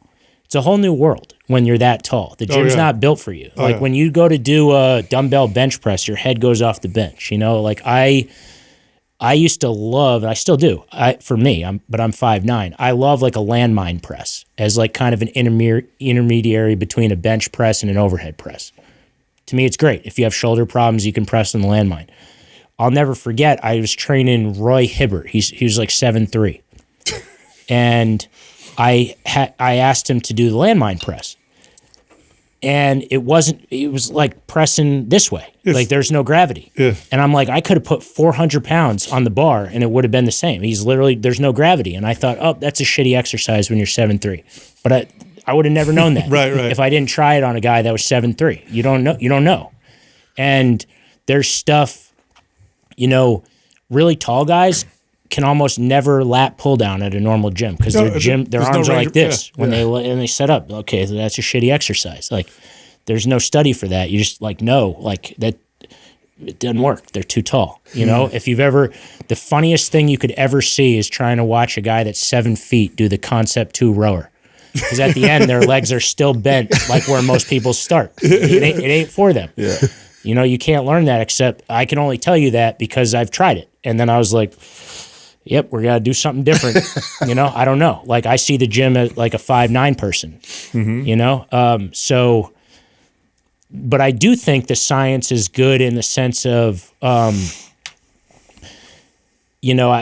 think we can learn things, and I think it's funny because science dorks or whatever you call it talk about confirmation bias. Yeah. And I'm like, that's all I want. Like I've been doing this. There's a lot of stuff that I know works. You just don't have the study or to like, support for it. example, like we do, I love, we do leg curls on the slide board. You know what I'm talking about? Yeah. So you're on your back, you curl your legs in. Right. And I love it. I've done it for a long time. I'm somebody that has lower back and knee problems. So it's a very lower back and knee friendly way to smoke your hamstrings. Mm-hmm. And we do it every which way. We load it with bands and stuff. I've lifted for a really long time, but it's a knee flexion based hamstring exercise, but the glutes have to be engaged. So it's in the same category. I like them on a physio ball. I used to do them on a physio ball, but physio. Yeah, the only difference so the physio ball, and even when you go one leg, it's not that hard. Right. So the slide board, you can make it very hard. There's more friction. We load a bar at the hips. We put a band at the heels. Oh, yeah. Right. So you can make it. You can progress it. You can make it very hard. Yeah. We've done that forever. I remember somebody saying to me, do you have any studies on that? And I'm like, to my knowledge, nobody else is doing this. So no, like there's not a study, but do it. And it's in the same category, for example, as a Nordic leg curl where you drop. Right. I don't love Nordics for most people because they're, I don't care if you smash like their them, face, but they're really hard. Really hard. Most people free fall, so it's hard to like quantify progress when you free fall, and they also create an extreme amount of soreness. Mm-hmm. So I think if you're planning to do anything athletic in the 2 or 3 days after a Nordic, you're probably more prone to like an injury. Even though there's a lot of studies saying that they're good for injury prevention, it's a lot of soreness. So all these people were saying, and I've been saying for a long time, I think that these slide board leg curls, when you progress them, are similar but better because they don't create this. Mm-hmm. I can say that because I've done them for a long time with a lot of people, and I'm one of the few people, I can do like 5 or 6 Nordic leg curls with my hands behind my back. I think I deserve an opinion on this, at least. And I don't care, if there's no studies on this. Mm-hmm. I've done both, and I can tell you that you can make the slide board leg curl every bit as hard because I've done both, very hard, and I'm not some dude that shits on an exercise just because I suck at it. There's a lot of moves that I'm a smaller guy, so I think a lot of the shit in the gym is easier for me than some people. So there's, I will tell you that I don't love Nordic leg curls, even as somebody who can do them really well. I don't, but I've trained a lot of people and almost nobody else can. I'm kind of short, stocky. I'm not that heavy. So a lot of that stuff is it's Yeah, we during the time that you've been training people, and even for us, there's been the rise of an exercise that went from total obscurity to everyone does it, especially women. The hip thrust, barbell hip thrust. Oh yeah. Do you think that's an overrated exercise? Do you like it? Who's it good for? And I'm purely saying this to get views right now because I know they're going to clip this, but I'd love to hear your opinion on the hip thrust. Well, so I will say I've been friends with Brett Contreras since before anyone knew either of us. He's great. I knew We're Brett, friends. We love him. Yeah, I knew Brett when he was like still a high school math teacher. So did you really before he got into fitness? Yeah, we connected right when, because he did both for a while. Yeah, that's right. Yeah, but I've known Brett for a long time. We've talked about this a lot. I like hip thrusts a lot, but we don't do them in the same way he does. Because I think every trainer has their biases. Everything that I come at, for better or worse, my mom has a saying, we're all products of our experiences. I started training after a very serious lower back surgery. So I have found with myself that I don't like going super heavy on them. It's just a thing. Like, it hurts my hips. I look at people and I just think maybe I'm a pussy, because if I do 315 with like an Airex pad, it feels like it's like breaking like this whole situation. I'm like, I don't understand when I see people go heavier. I'm like, maybe I'm just soft, but I don't like it. But everyone does some sort of bridging. I feel like there's a continuum. I also, I train in my garage, so I don't have like a hip thrust machine. I think that would make it a lot easier, but we do it with the setup's a bit of pain in the ass. So we do tons of single leg hip thrusts. That's kind of like what I usually do is progress people to we start on a bilateral hip thrust until it gets either cumbersome or uncomfortable, and then we go to a single leg hip thrust. And one thing, Brett actually posted me, I do the single leg with like 275, like a lot of weight. Like I don't think most people do the single leg that hard, that heavy. Most people do like light weights, but I do, I can do the single leg pretty heavy, but I just like it because I don't have to load as heavy, and it's a quicker setup and stuff. But we do hip thrusts like in all forms. Like, actually, Brett had me on his blog. A lot of the variations he has, I actually thought of after talking to Brett. The true just like heavy bilateral one, we only really do in the beginning. And then once it gets to a point of cumbersome or uncomfortable, we switch. But we do them every which way. So we do single leg hip thrust. We do staggered stance, which is like kind of an intermediate, the internet calls it B stance. I don't know why. B stance makes no sense. Really? Staggered stance makes sense. Yeah, staggered stance makes sense. But people, you see there's a lot of B stance stuff. And I don't even know if it's staggered stance. That. Okay. Yeah, I call it staggered stance. But we do that. We do stuff like where we'll come up on two legs, go down on one. Yeah. I put the slide board leg curls that we do in the bridging category because you're performing a knee flexion hamstring exercise, but the glutes are engaged the whole time. Yeah. So I coach it. The way I coach slide board leg curls is straight line from your shoulder to your knee the whole set. So that's a bridge. So yeah, we kind of do them every which way, but this actually brings up a good point, because I think within the fitness world, there's just so many factions. And I think a lot of the internet arguments come from people having a different context. So for example, I don't have a single female client that would hang in Brett's gym. They're way stronger. But it's a different type of physique goals too. Right. He gets all the girls that want giant Instagram booties. And so so for example, and I say that I go back to beauty's in the eye of the beholder. So, I'm 5'9", 170 pounds. My goal physique, to be honest, I feel like I look my best when I'm 163 pounds, but I just don't have the dietary discipline to stay there. I like sweets too much. So I'm 170, and then but I got like at 170, I have like lower ab fat and some love handles. But like my ideal is like 163. I like being thin. That's just, if I told you, like I look at a ripped surfer and I'd rather have that than be a bodybuilder. It's just my thing.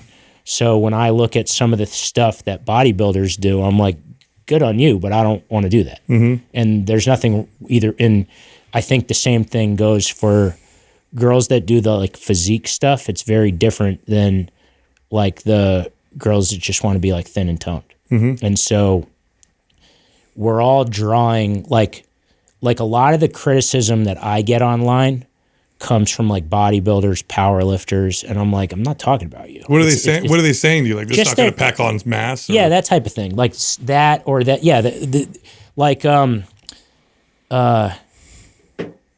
that basically. Like I don't like to like stir it up, but like you guys know Mike Israel or Yeah. I can't stand him, to be honest. Really? Like, I don't actually know him, but I found out this guy existed 2 or 3 years ago because he blasted me on YouTube. Did he really? He has this series about, he just shits on all these celebrity workouts. Yeah. And so he shit on one of my clients and in turn me. But it's like, to me, it was kind of everything that's wrong about fitness because dude's a bodybuilder that has, in my mind, my true worst nightmare physique. Like, I'd rather have a dad bod than look like this guy. But he's talking about how he's judging a comedian's workout, female comedian, that she was doing a single leg RDL, and that's not ideal for hypertrophy. And I'm like, you can miss me with that shit, dude. She doesn't care, And like, that's just a dumb criticism. Yeah. And what you wouldn't know is that this woman at the time, her goal was knee stability for skiing. And in which case, that's a great exercise. You can't see that from a clip. So single leg RDL is a great exercise. Yeah. So I just got blasted by a bunch of wannabe bodybuilders, and I'm like, I don't know how else to tell you. Like, I'm not for you. Like, go somewhere else. But if the way the internet is, you get a bunch of bodybuilders that are like, yeah, that's soft, like, blah, like I'm not talking about you. It's the same, I think with like bodybuilding, powerlifting, strongman, I hate the word functional fitness, but that probably explains my training better than anything. Sports training, whatever. They're all similar. We're all drawn from the same pool of moves, but it's different goals, and it dictates to me, it's like how we have tennis, pickleball, paddle, ping pong, volleyball, all sports that are sort of similar, but they're all different. And so like, imagine if a tennis player went to a ping pong guy and was like, that racket's wrong. They'd be like, not for ping pong, it's not. Like, I don't use a tennis racket for ping pong. But I feel like that's a lot of the internet arguments is like people that are doing a different activity will just be like, that doesn't work for my activity. Yeah. And, if I got my clients to look like bodybuilders, I'd be broke. Like nobody wants to do that. It's a different type of thing. So, and that's not to say it's a funny thing because I always think like I'm social media friends with Phil Heath, one of probably the most. Yeah, we just had him on the show. Oh, love him. Probably one of the most he's super cool successful bodybuilders of all time, if not the most. And that dude always cheers on when I post my clients doing different stuff. He always cheers them on, He used to play basketball. Like when I post a basketball guy, he'll be like, man, that's badass.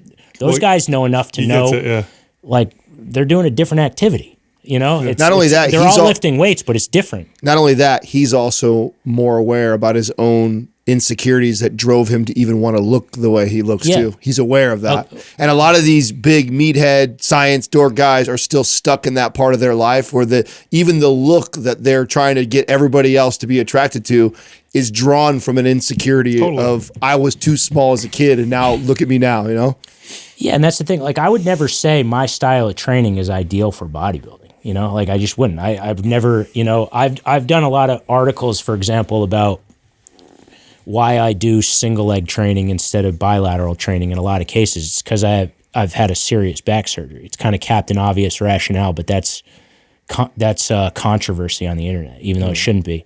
but I wouldn't tell you, I've never seen a bodybuilder get massive legs doing the stuff I do. You know, like I think you can get pretty developed legs, but I don't know. I don't know if you did all the other stuff they do and ate like they do, maybe you could. I'm not sure. I'm not saying you can, but I'm saying I don't want that. And to me, this is like a good way to do it around your injuries. Right. You know, that's all. And there's value to all of it, I think. And I think with Gen Pop, there's good value in learning hypertrophy, stability, endurance, you know, some strength, some power. It's good to know all of that stuff. And as a good trainer, you got to know it, right? Because you're training a lot of people. Yeah. Otherwise, you're terrible. Well, and you know, but again, I don't attract. I mean, look at me. I barely look like I lift with clothes on. So it's like I don't attract the dudes that are trying to look like the Rock. Right. You're not. Yeah, you're not. You know, like and I don't. You know, and I think attract all the better clients. But I think it's more money. well, so The ones that can afford training, you attract. one thing you were saying though, it's interesting because I think that social media fitness warps like reality in the sense of like if like. Again, I'm 5'9", 170 pounds. My clients think I'm like big, you know? And so it's all on a continuum, you know? And that's a thing of, I'll never forget this. In 2013, so 12 years ago, I tore the labrum in my right shoulder. And I was basically told you can either do surgery or rehab this. And I was just starting my business. I kind of didn't have the time or money to get surgery. So I'm like, I'll just rehab it. And it took like 7 or 8 months of doing rehab and stuff before it started feeling better. But I did like no upper body for like 8 months. And at the time when I moved to LA, I was a little thicker than I am now. I was like, the biggest I've ever been is like 185 pounds. But 15 pounds of muscle is pretty significant on my height. I was still pretty lean. So I was a little bit thicker. And at that time, I was just training hard as shit all the time, you know, slow eccentrics, drop sets, just beat the fuck out of myself every workout, and consciously trying to, you know, double protein on everything and stuff like that. And I was just fully in the lifestyle. And then I hurt my shoulder, and for 8 months, I did no upper body, just all leg stuff and rehab. And so much, it started fucking with me because all these girls I were training were like, man, you look great. Like, you're really losing weight. And I was like, fuck am I beating the shit out of myself for just to get compliments when I lost the weight? And it was like, and I realized like that look is a very niche look. It just is, you know, like if you know, that's not to say anything's better than the other, but I sort of like, that was a pivotal thing for me where I was like, I should change my training because I feel like shit every day and I don't even look how I want. Like, you know, it's...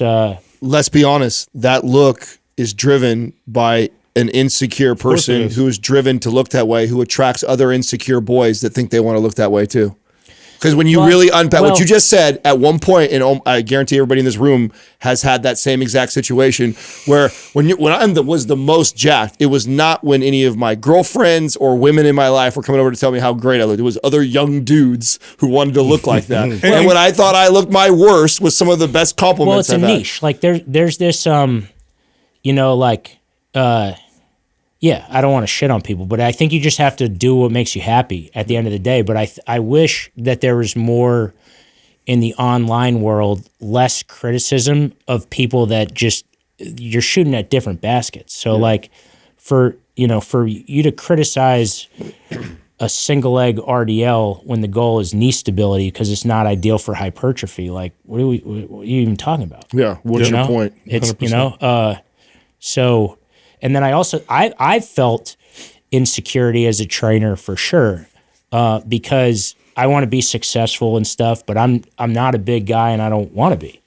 And I feel like that's actually, in my opinion, it's probably better when you're training Gen Pop people. Yeah, I actually think if I got like it's intimidating. Yoked, I think my clients would be less apt because that's not what they're going for. No, you're right. So I actually think it's made me better, but I do feel sometimes insecure in the internet rat race because that's not my goal. And particularly as I start to, you know, I turned 40 this year, I can't lift the same weight I lifted when I was 30. I actually can, but I just pay for it. You know, And I'm like, I don't really want to keep doing this. I don't want to keep, like, why would I go to hell and back for just like some video to show I can? It's hard, but I think that the internet fucks with everyone's head, myself included. I've done so much stupid shit where I'm like, if social media didn't exist, I wouldn't have done that. You know, the amount of times that I pride myself on my relative body strength. And so I like to, sometimes I think at the crux of it, I have videos that I do to help people, and then videos where you try to just like flex that you can do it. Yeah. You know, like, and there's been so many times that I fucked myself up being like, why did you feel the need to do that? Yeah. You know, and I, you know, I don't know if I'll ever stop being an idiot. Like, I've gotten a little better, but I'm still stupid. I try and remind myself that the internet is predominantly teenage boys. That's what most of the YouTube and Instagram is dominated by teenage boys that don't have much going on in their life, that are on it all day long to talk shit.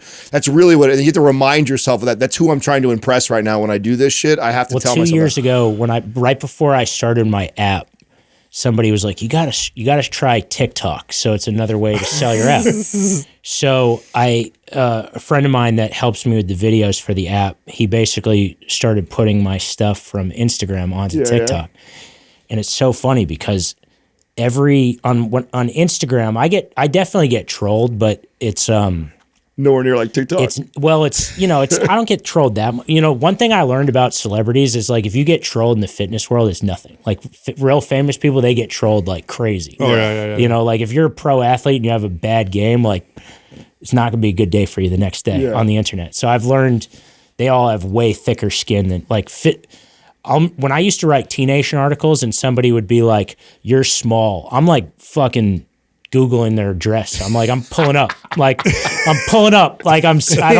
this person doesn't agree with me. Like, we need to settle this. Like, I'm coming to your house. And then I've learned to grow thick skin. But Instagram, I definitely get trolls.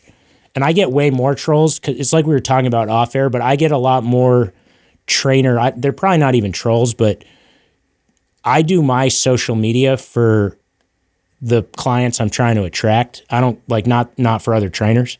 So and I say that to say you have to know your audience and how to speak. So in trainer world, everything is an it depends type answer. But to people that don't care, I kind of say things in black and whites, even though they're not, just because I talk how people talk. And so that gets me into some internet trouble with people like, well, what about this situation? And I'm like, I wasn't talking about that. Yeah. You know, I kind of feel like on my social media page, you know what you're getting. So I don't want to say every single post, like I'm a dude that comes at things from like a performance-based standpoint with like lower back. And I don't have to say that every time. Like it is what it is. Like right. If you want to fucking do back squats or Jefferson curls, I couldn't possibly care less, but like that's not here type of thing. You know, it'd be like, if you go to like a Mexican restaurant, you wouldn't be like, why the fuck don't you have pasta? Like it was on the sign, dude. Like it was on the sign. Like I don't know what to tell you. You came to the wrong place. You know, that's how I feel. Yeah. What happened on TikTok? I started TikTok because I was like, maybe this is another place to hawk my app. And it's like 100% of the comments were bad. Bro, I was just like, that's what happened to us. That happened to us like 4 or 5 years ago. I would post a pro athlete training, and I'm like, and I know good training. You guys know good training. Anything I post is good form. Like if you train people, like you know real form. Like I never post anything if it's bad form. So if I'm co-signing this. Like this is good form. On TikTok, this dude's doing it wrong. Like. Snap City, he's gonna fucking be hurt, and I'm like, all these kids, and I'm like, how you guys are so like so I just stopped after like 6 months. I was like, bro, stop putting up the videos. I guess this place just isn't for me. Like, dude, TikTok is. I just like it's not that I'm probably not selling very many apps here. I'll see myself out. We hired a young company, and dumb. We hired a company about 4 or 5 years ago. Same thing. We hadn't even been on TikTok. Everyone's like, man, you got to be on TikTok. You're missing out on all this, whatever. And all we did was literally pay the companies, say, take our stuff from Instagram and from the other stuff and put it right over onto TikTok. And these kids, man. The first like 5 posts, we would get hundreds and hundreds of nothing but negative. I had to stay off of it completely stay off of it. It was so bad. Oh, dude, it's crazy. And it's all people that have like, they'd kill to be where you're at. And like, you know, it's whatever. It's weird. Good time. Man, this has been great, man. We had you on for almost 2 hours. It's been a great conversation, brother. I talk too much. So. No, it's a good sign. Okay. It's a good sign. I don't know. Good time, dude. Yeah, no, very good, bro. Yeah. I appreciate you. Yeah, you're funny too. Yeah. So I think this is we'll do it again. Hashtag Caldera Labs. Yeah. Shout out. Tie that back. Shout out. Yeah, for sure. Yeah. Caldera. Appreciate you, dude. Appreciate you coming in. Likewise. Yeah, you got it. All right, I know you liked that episode. If you did, check this one out. One of the keys to fat loss is protein. It's true. If you're not eating a high protein diet, you're not going to burn as much body fat as you can. So in today's episode, we're going to talk about the smartest ways to use protein for fat burn and to build muscle. You got to watch this. I wish I understood this earlier in my career. I think it was probably almost 10 years in when I started to just focus on this with clients. I knew it was important, Yeah. but I don't know how important. Yeah, I also did. I knew it was important, but I also didn't